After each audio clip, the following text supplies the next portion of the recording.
এই যে লিফলেট আপনাদের কাছে দেওয়া হয়েছে, এইটা দেখে যারা বুঝবো না, যারা বোঝে তাদের থেকে বুঝে নিয়ে ইসরায়েলি সকল প্রকার পণ্য বয়কট করতে হবে। শুধু ইসরায়েলি পণ্য বয়কট করলে চলবে না, বিশেষ করে ইসরায়েলের মিত্র যারা আছে, আমি যে কয়েকটি দেশের নাম জানি আমি বলতেছি পরিষ্কার ভাবে। আমাদের পার্শ্ববর্তী দেশ ইন্ডিয়া, ফ্রান্স, আমেরিকা, এরকম আরো যে সমস্ত দেশ যারা ইসরায়েলের মিত্র, ইসরায়েলকে অস্ত্র দিয়ে, ইসরায়েলকে টাকা পয়সা দিয়ে, ইসরায়েলকে অর্থ দিয়ে যারা সাহায্য করতেছে, এদের ব্র্যান্ডের, এদের কোম্পানির যে সমস্ত পণ্য আছে, এইগুলো আমরা ইনশাআল্লাহ বয়কট করবো। করবো তো সবাই ইনশাআল্লাহ। এই মুহূর্তে জিহাদ হবে ইসরায়েলি পণ্য বয়কট সহ ইসরায়েলের মিত্র বাহিনী যারা আছে তাদের পণ্য বয়কট করা। ফিলিস্তিনের ভাইদের কি হচ্ছে এটা আপনাদের বোঝানোর দরকার নাই। আমি যে দৃশ্য দেখেছি তার থেকে আপনারা বেশি দেখেন, অনেকে বেশি খবর রাখেন। এই খবর আমাদের জানা, ওরা চির অভিশপ্ত, ওরা আল্লাহ তাআলার লানতপ্রাপ্ত, ওরা সন্ত্রাস, ওরা দখলদার বাহিনী, এটা আমরা সবাই পরিষ্কার জানি। আমাদের জিহাদ হবে ইসরায়েলি পণ্য বয়কট। কি বয়কট হবে?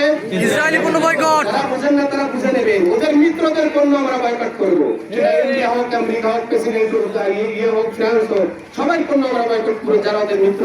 আল্লাহ তাআলা আমাদের বুঝার তৌফিক দান করেন।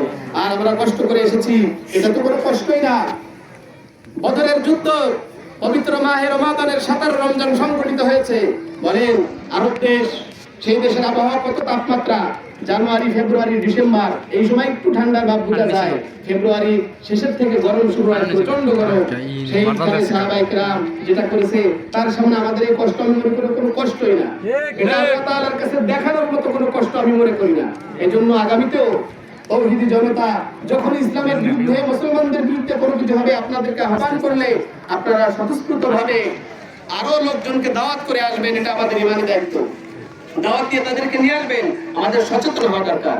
পরিশেষে একটা কথা বলে শেষ করতেছি, আমাদের সবথেকে বড় শক্তি যেটা, সেটা হলো ঈমান। সেটা কি বলেন? ঈমান। নেক আজাল একটা ঈমান এবং আমলে সালেহ, নেক আমল, আল্লাহ প্রদত্ত, রাসূল প্রদত্ত, এটা হলো আমাদের মূল হাতিয়ার। এটা যত মজবুত হবে আমাদের শক্তি তত বাড়বে।